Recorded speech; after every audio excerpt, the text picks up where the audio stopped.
Bonjour, je suis très heureux de vous retrouver à nouveau sur ma chaîne YouTube. Merci. Du fond du cœur, je vous remercie pour la confiance que vous m'accordez dans l'explication des textes bibliques et dans l'approche que je peux présenter vis-à-vis du Seigneur Jésus. Que Dieu soit loué, que son nom soit glorifié. Pour l'heure, nous allons étudier cette question. Le chrétien est-il autorisé à boire du vin et à faire usage d'un peu d'alcool? C'est vraiment une grande question. Et je crois que la réponse n'est pas compliquée. Et en tout cas, ce qui est merveilleux, c'est la réponse est très claire dans la parole.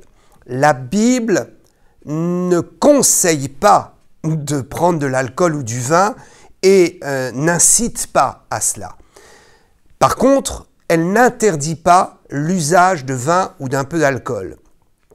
Alors, ce qui est intéressant, c'est de comprendre que Dieu nous laisse le libre choix et que si Dieu n'encourage pas la consommation d'alcool, Dieu en tout cas peut le permettre avec des restrictions et avec une déclaration très claire des problèmes que peuvent entraîner l'alcool et de comment nous devons gérer, pour ceux qui l'ont décidé, comment gérer la consommation d'alcool. Donc, déjà, moi je veux dire que je ne conseille absolument pas, je n'encourage pas et je dis que boire de l'alcool n'est pas une bonne chose. Si on peut s'en abstenir, c'est très bien. D'ailleurs, l'alcool fait très mauvais ménage avec la puissance de Dieu, avec l'onction et la communion avec le Saint-Esprit. Donc, je le dis pour ceux qui prennent un peu ou font un peu usage de vin, je le dis et je le redis, surtout dans notre pays francophone où effectivement notre pays, la France, c'est quoi? C'est la mode, c'est la nourriture, c'est la bonne table et puis aussi c'est le bon vin. Alors, je le dis et je le redis pour tous ceux qui servent le Seigneur ou tous ceux, en tout cas tous les chrétiens qui se posent la question par rapport à la consommation de vin, à l'usage de vin, je le dis, je le redirai toujours, le vin, l'alcool fait très mauvais ménage avec l'exercice du sacerdoce. Il est donc très important de se mettre des interdits. Interdiction de prendre de l'alcool quand nous allons prêcher l'évangile ou quand nous voulons rentrer dans la communion avec le Saint-Esprit ou dans une prière fervente. Je préconise de laisser plusieurs heures avant. Donc, je n'encourage pas. Je dis qu'il ne faut pas en prendre, mais je dis que Dieu nous laisse libres et qu'il ne faut pas condamner ceux qui se prennent l'autorisation de prendre de temps en temps un petit verre de vin ou un peu d'alcool. Je vais bien expliquer avec les textes bibliques que la Bible nous met en garde contre les dangers de l'alcool et que si la Bible ne nous encourage pas et ne nous incite pas à prendre du vin, la Bible ne nous interdit pas, mais en revanche, la Bible nous met en garde. La Bible nous donne 5 recommandations bien précises sur les dangers et l'abus d'alcool. Et nous allons détailler ça ensemble. Commençons tout de suite avec un premier texte, Éphésiens 5, 18. « Ne vous enivrez pas de vin, c'est de la débauche. Soyez au contraire remplis de l'esprit. » Voilà le conseil de Dieu. Dieu n'interdit pas, mais il dit il y a un interdit. L'interdit, c'est quoi? La ligne rouge, c'est lorsque nous sommes ivres. Lorsque nous avons tellement bu que nous sommes dans cette ivresse du vin. Ça, c'est la ligne rouge, c'est l'interdit. Et Paul dit aux Éphésiens, faites très attention, la gloire, c'est de ne pas être ivre de vin, mais c'est d'être ivre du Saint-Esprit. Il y a donc déjà ici deux ivresses bien différentes, et nous devons accéder à cela. Si vous avez un problème avec l'alcool, priez, soyez libérés, proclamez, déliez-vous de lien de l'alcool et sachez qu'il y a une dimension bien plus glorieuse, un effet bien plus glorieux que celui du vin, c'est celui du Saint-Esprit. Une grande différence d'ivresse, comme je le disais. Pourquoi est-ce que Paul dit ça? Parce que très certainement, il fait référence à Actes chapitre 2. Vous savez, quand le Saint-Esprit est descendu dans la chambre haute, ils étaient là en prière et ils ont attendu la promesse. Le Saint-Esprit est descendu, il s'est posé sur chacun d'eux comme des flammes de feu. Ils sont sortis et ils étaient complètement ivres du Saint-Esprit, à tel point que certains se sont moqués d'eux. Et il y a eu des gens méchants qui ont dit « Regardez, ils sont complètement ivres, c'est le vin ». Mais en fait, c'était le Saint-Esprit. Donc, ce qui veut dire que pour ceux qui n'ont pas de discernement, parfois, on peut croire que c'est une ivresse par le vin, c'est une ivresse par la chair, mais en fait, le Saint-Esprit nous rend ivres aussi. Il faut du discernement. Gloire à Dieu pour tous ces gens qui ont eu le discernement, le respect, qui ont vu que ces gens qui descendaient de la chambre haute étaient remplis du Saint-Esprit, dans l'ivresse du Saint-Esprit. Je vous le dis, mieux que le vin, mieux que la drogue, nous pouvons monter dans une ivresse avec le Saint-Esprit. Je lirai pour vous d'ailleurs Actes chapitre 2, puisque nous en parlons et nous allons fermer la parenthèse pour aller plus loin. Mais Actes chapitre 2, verset 13, verset 15 et verset 16. Lisons ensemble. Mais d'autres se moquaient et disaient « Ils sont pleins de vin doux ». Verset 15. « Ces gens ne sont pas ivres comme vous le supposez, car c'est la 3e heure du jour, c'est-à-dire 9 heures du matin. » Verset 16, « Mais c'est ici ce qui a été dit par le prophète Joël. » Waouh, prophète Joël qui avait dit que l'Esprit serait répandu sur toute chair, que Dieu soit béni. Alors, comme je le disais, il faut aller vers l'ivresse du Saint-Esprit, il faut se concentrer sur le Saint-Esprit, et si vous avez des problèmes avec l'alcool, seul le Saint-Esprit pourra prendre le problème en charge. Et si vous voulez chasser ce problème d'alcoolisme, entrez dans l'onction, entrez dans l'ivresse du Saint-Esprit, et cela effacera l'ivresse du vin et de l'alcool qui est très dangereux. Alors Paul dira quelque chose, et certains utilisent ce texte pour dire, voyez, la Bible encourage à l'usage du vin. Mais il faut être honnête, nous allons prendre le texte est quand même assez précis. Lisons 1 Timothée 5, 23. « Ne continue pas à boire que de l'eau, mais fais usage d'un peu de vin à cause de ton estomac et de tes fréquentes indispositions. » Donc nous voyons ici que l'apôtre amène le vin comme un usage médical.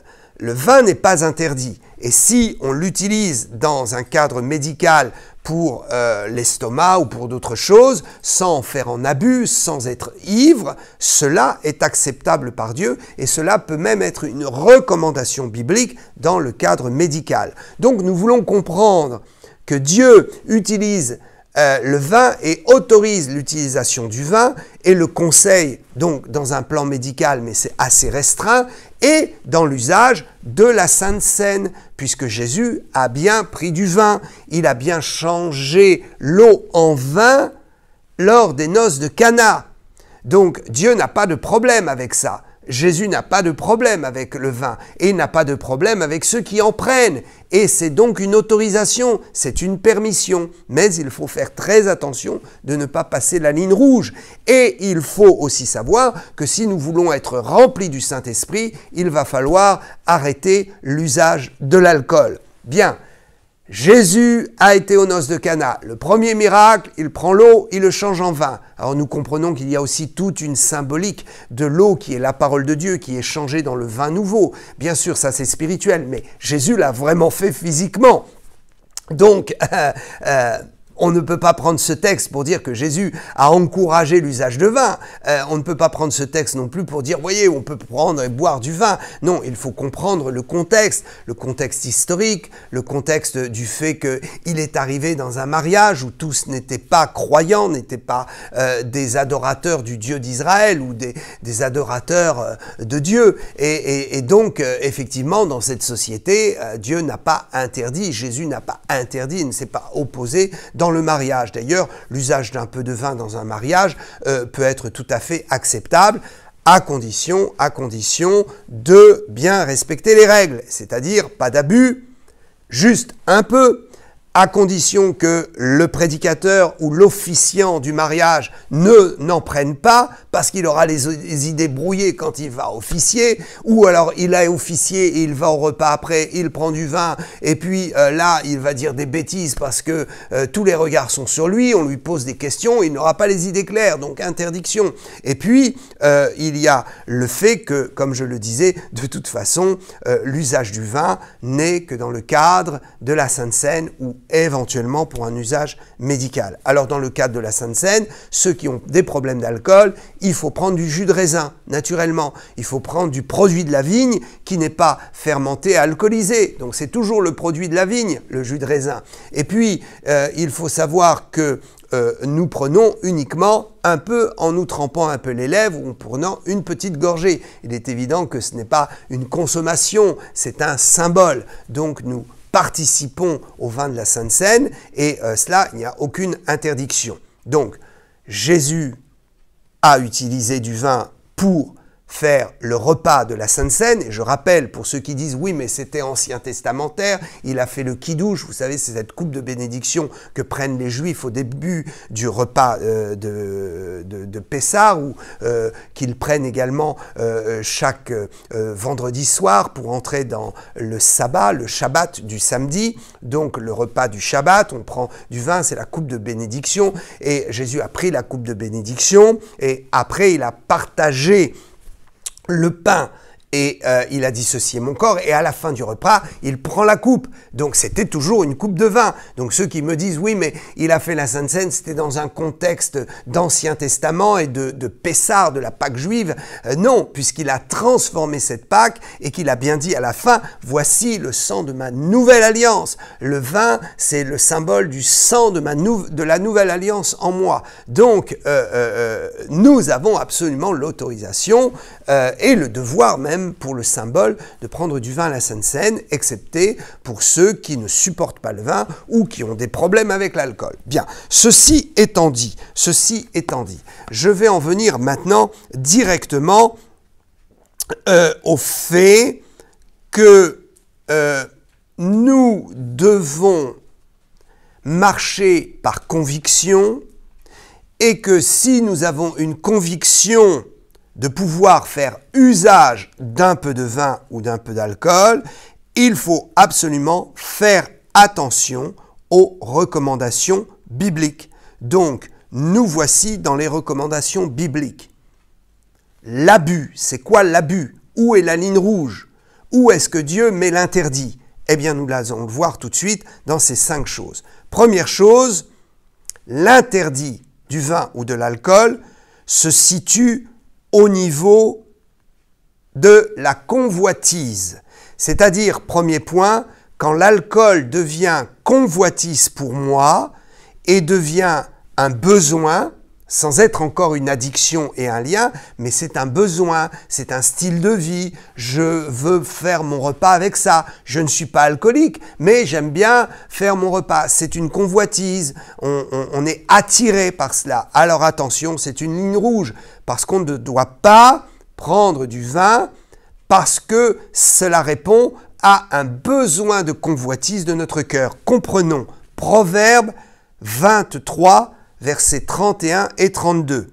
Ne regarde pas le vin qui paraît d'un beau rouge, qui fait des perles dans la coupe et qui coule aisément. Il finira par mordre comme un serpent et par piquer comme un basilic. Waouh! Cela veut dire que il faut faire attention, certains ne sont pas alcooliques, ne sont pas adonnés à l'alcool, mais ils sont en danger lorsqu'ils prennent un repas ou qu'ils sont avec d'autres qui prennent de l'alcool et ils sont attirés par une convoitise et ils peuvent s'enivrer sans être des addicts à l'alcool, sans être des ivrognes. Ils peuvent à un moment donné s'enivrer, ensuite regretter et prier pour que Dieu leur pardonne ce péché. Donc effectivement, on peut s'enivrer sans être alcoolique. On peut s'enivrer une fois comme cela, de temps en temps, sans être alcoolique. Eh bien, cela est produit par le fait qu'on se laisse attraper, par une convoitise. Alors comprenons, il faut comprendre évidemment ce texte du livre des Proverbes, mais il est quand même assez évident. Il faut faire attention lorsque nous voyons des gens boire, lorsque nous voyons l'alcool couler à flot, il faut faire attention parce que la chair peut être attirée et dès l'instant où il y a une convoitise de la chair, nous sommes en danger. Donc il faut faire attention de s'abstenir, de se détourner et de ne pas se laisser attirer par une convoitise. Deuxième chose, quand l'alcool devient un lien, donc première chose, c'est convoitise, on n'est pas encore lié, mais on peut le devenir.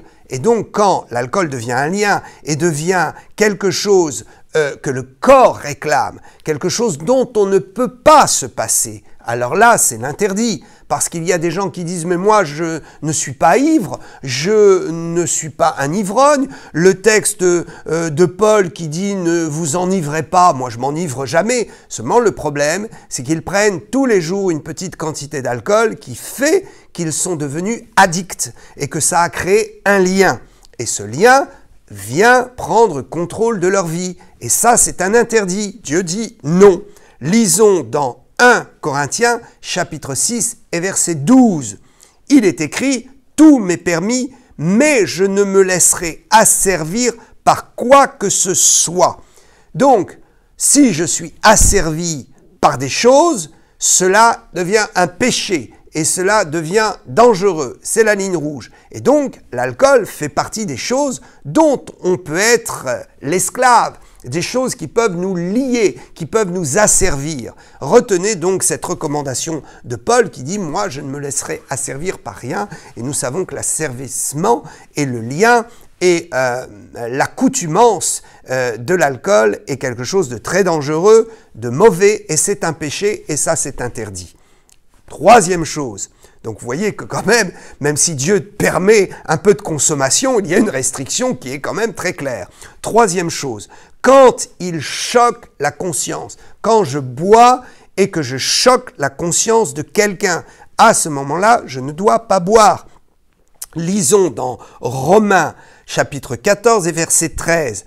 « Ne nous jugeons donc plus les uns les autres, mais pensez plutôt à ne rien faire qui soit pour votre frère une pierre d'achoppement ou une occasion de chute. » Voilà ce que déclare la parole de Dieu. Je peux être libre dans ma conscience. Je peux m'autoriser un peu d'usage de vin de temps en temps. Mais si je prends du vin devant quelqu'un qui, lui, est convaincu qu'il ne faut pas en prendre ou qui est dans une attitude, bon, on va dire, de faiblesse parce qu'il n'a pas de liberté à ce sujet, il ne peut pas en avoir pour différentes raisons. Soit il a été déjà alcoolique, soit il a vu les dégâts de l'alcoolisme dans sa vie, dans son foyer, peut-être ses parents, etc. Il a eu une enfance tellement douloureuse et il rejette l'alcool terriblement parce qu'il a été victime de l'alcoolisme. Alors, de voir quelqu'un boire, ça le choque terriblement. Eh bien, il faut respecter cela. Il faut respecter ceux qui n'admettent pas que l'on prenne de l'alcool en leur présence ou qui ont décidé de ne pas en prendre. Donc on ne peut pas les tenter, on ne peut pas les heurter. Je parle effectivement, et là la parole parle de ceux qui sont faits, parce que si moi j'ai décidé de ne pas prendre d'alcool, bon, je pense qu'avec le Saint-Esprit, je peux être suffisamment fort pour comprendre que quelqu'un peut prendre de l'alcool devant moi sans que ça me choque. Mais il y a des gens que ça choque, et il faut respecter ça. Il faut respecter le niveau, l'avancement et l'expérience de chacun. Alors, 1 Corinthiens 8-9 nous dit « Prenez garde toutefois que votre liberté ne devienne pas une pierre d'achoppement pour les faibles. » Donc ça va dans le sens. Et puis nous avons 1 Corinthiens 10, 32. « Ne soyez pas en scandale, ni aux Grecs, ni aux Juifs, ni à l'Église de Dieu. » Alors ça veut dire quoi? Ça veut dire que l'occasion de chute, vous voyez, ce n'est pas uniquement vis-à-vis des chrétiens. Il y a des gens qui disent « Oh, mais moi, je ne bois pas devant les chrétiens parce que ça les choque. Mais bon, si je suis avec des païens, je vais boire, je ne vais pas m'enquérir du fait que ça peut les choquer ou pas. » Mais sachez qu'il y a des païens, ça les choque de voir un homme de Dieu, par exemple, boire 2, 3 verres et visiblement n'a plus les idées claires autour du repas. Et le païen dit « Mais c'est ça Dieu, c'est ça les serviteurs. Mais moi, je ne vais pas ici, ça me choque. En tant que païen, moi, je bois l'alcool et je sais que c'est mauvais. » Et de voir un homme de Dieu le faire, alors là, ça me choque. Donc ce texte nous dit bien qu'il ne faut pas choquer la conscience et que quand nous choquons la conscience, même d'un païen, même de quelqu'un qui ne croit pas en Dieu, nous avons passé la ligne rouge et donc nous sommes dans un péché. Allons maintenant dans le 4e point. Quand notre conscience nous reprend. Alors vous voyez, il y a 3e point, c'est la conscience des autres, c'est ne pas choquer les autres. Mais 4e point, Dieu nous renvoie aussi avec notre propre conscience. Lisons dans Romains 14, 23. « Mais celui qui a des doutes au sujet de ce qu'il mange est condamné, parce qu'il n'agit pas par conviction. Tout ce qui n'est pas le produit d'une conviction est péché. » Donc, ce 4e point est très important. Il nous ramène à la question de la conviction ou des vœux. On peut toujours m'expliquer que Dieu permet, c'est permissif, il autorise qu'on peut prendre un peu de vin. Mais finalement, au fond de ma conscience, moi, Dieu m'a interdit d'en prendre. Et ma conscience peut être tout à fait programmée dans une interdiction. Donc à ce moment-là, si on m'explique que Dieu autorise, alors je vais être en conflit entre ma conscience et la permission, et je risque de dire « je privilégie la parole de Dieu » qui dit que finalement, il n'y a pas d'interdit, il faut juste faire attention, et je vais violer ma conscience. Là, ça devient un péché. Donc si Dieu vous a fait une révélation personnelle, personnellement, je n'ai pas eu de conviction pour une interdiction formelle, mais je comprends que certains peuvent recevoir de la part du Saint-Esprit une interdiction formelle. Alors certains vont recevoir une interdiction formelle en tout ce qui concerne les liqueurs ou les alcools forts, le whisky, le gin, le rhum, je ne sais pas. Et puis Dieu leur dit, pour le vin, tu peux en prendre. Et certains vont avoir une interdiction totale de toute forme d'alcool. Chacun vit son expérience avec Dieu et chacun a sa propre conviction. Mais ce qui est certain, c'est qu'il y a une ligne rouge et qu'il y a un péché dans lequel nous entrons si nous avons une conviction et que nous allons au-delà de cette conviction. Donc ne vous laissez pas attirer par la convoitise, ne vous laissez pas convaincre. Si Dieu vous a convaincu que pour vous c'est non, non, non, eh bien on pourra toujours en boire devant vous, on pourra toujours vous inviter à en prendre, restez ferme. Et même si un chrétien vous dit « Oh, mais tu es religieux, on peut prendre un petit peu de vin quand même », expliquez-lui que oui, bien sûr, mais que vous avez eu une conviction dans votre conscience de la part de Dieu et que Dieu vous a personnellement interdit et qu'il faut respecter ça. Donc, il y a la conscience et il y a le vœu. Et il y a certains qui ont fait un vœu de ne plus jamais prendre une goutte d'alcool. Eh bien, ils doivent respecter ce vœu parce qu'en faisant ce vœu, ils se lient dans leur conscience, ils se lient avec Dieu et ils ne doivent plus donc en prendre et pour eux, ça devient un interdit. Donc, comprenons qu'il y a notre propre conscience et qu'en matière de vin, on ramènera toujours cela à la conscience, disant que ce n'est pas formellement interdit et que c'est une question de conscience de chacun. Mais que malgré le fait que ce soit une conscience de chacun, Dieu a établi 5 règles qui sont des lignes rouges, dont effectivement le fait de ne pas aller au-delà de sa propre conviction. 5e point, très important, où là le monde nous rejoint, c'est la limite, c'est la maîtrise de soi. Autrement dit, nous savons que nous sommes ivres au moment où nous ne contrôlons plus notre pensée ou les choses. Alors certains diront, oui, mais je contrôle, et certains diront aussi, oui, on est ivre et on peut être ivre tout en contrôlant. Non, en ayant l'impression de contrôler. Il y a des gens qui ont l'impression de contrôler et ils disent, moi je contrôle, mais ils sont ivres en fait, ils ne savent pas qu'ils ne contrôlent plus rien. Ils prennent le volant et ils ne savent pas que les réflexes ne sont plus du tout les mêmes. Donc je suis d'accord avec les médecins qui disent que dès l'instant où on a passé un certain seuil, on est ivre et donc on ne contrôle plus rien, même si certains pensent qu'ils peuvent contrôler. Donc j'espère que c'est clair. En tout cas, venons maintenant à ce que la Bible dit. Dans Galates 5, 22, nous avons le fruit de l'esprit. Et un des aspects du fruit de l'esprit, c'est notamment au verset 22, Galates 5, 22, c'est la maîtrise de soi. Donc voyez-vous, quand Paul dit « ne vous enivrez pas, mais au contraire soyez remplis du Saint-Esprit », nous sommes tout de suite connectés au fait que l'alcool nous entraîne dans une non-maîtrise de soi et des choses, alors que le Saint-Esprit nous aide à maîtriser et à être toujours conscient des choses. Le Saint-Esprit ne nous amène jamais dans une atmosphère ou dans un environnement où nous ne contrôlons plus rien. Nous avons toujours la possibilité de contrôler. Et quand nous avons l'impression que le Saint-Esprit est tellement sur nous et qu'on ne contrôle plus rien, on a l'impression de ne plus contrôler. Si nous disons « Seigneur, stop », alors le Seigneur arrête immédiatement. Mais sachez que le Saint-Esprit nous amène dans la maîtrise de nous, alors que l'abus d'alcool nous amène dans la confusion.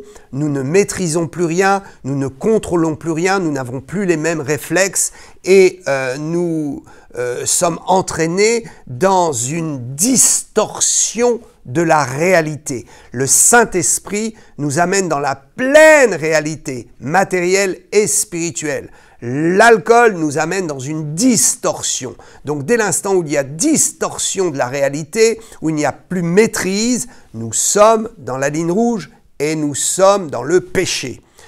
Proverbes, le livre des Proverbes, chapitre 31, verset 6, nous dit ceci. « Donnez des liqueurs fortes à celui qui périt et du vin à celui qui a l'amertume dans l'âme. » Donc ici, on dit que on donne du vin à qui? À celui qui est déjà dans le péril, à celui qui a de grandes souffrances dans l'âme. C'est ce que font les gens. La Bible ne dit pas qu'il faut le faire. La Bible dit que c'est comme cela que les gens fonctionnent. Donnez cela, et au verset 7, il est dit qu'ils boivent et oublient sa pauvreté et qu'ils ne se souviennent plus de ses peines.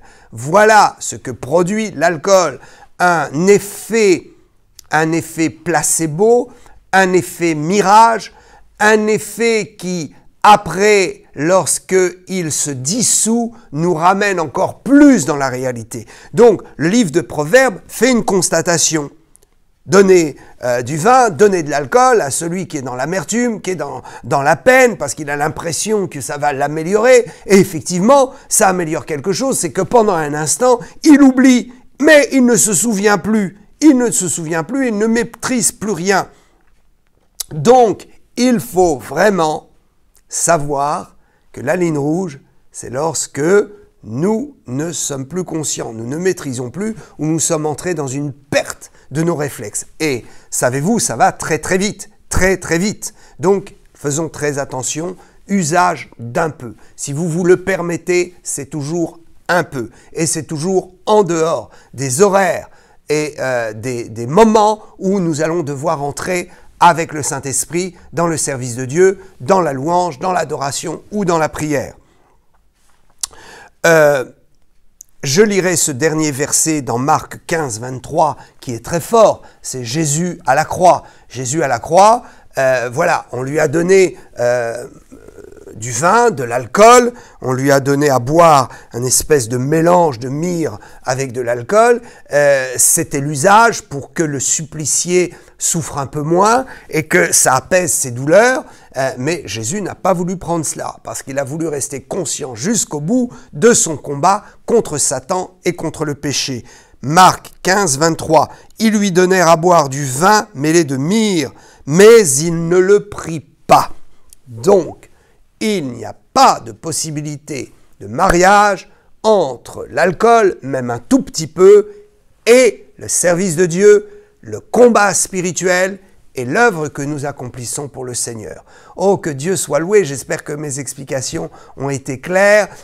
Il y aurait certainement d'autres choses à dire, mais je pense que dans les 5 points, tout est résumé. Et en tout cas, je vous le dis, allez-y dans la joie, ne prenez pas d'alcool, aucune goutte d'alcool quand vous prenez le volant, ne prenez pas d'alcool quand vous allez vers le Seigneur, et si votre conscience vous permet de le faire, c'est toujours un usage très très restreint. Et faites attention, surtout en France, on a ce problème.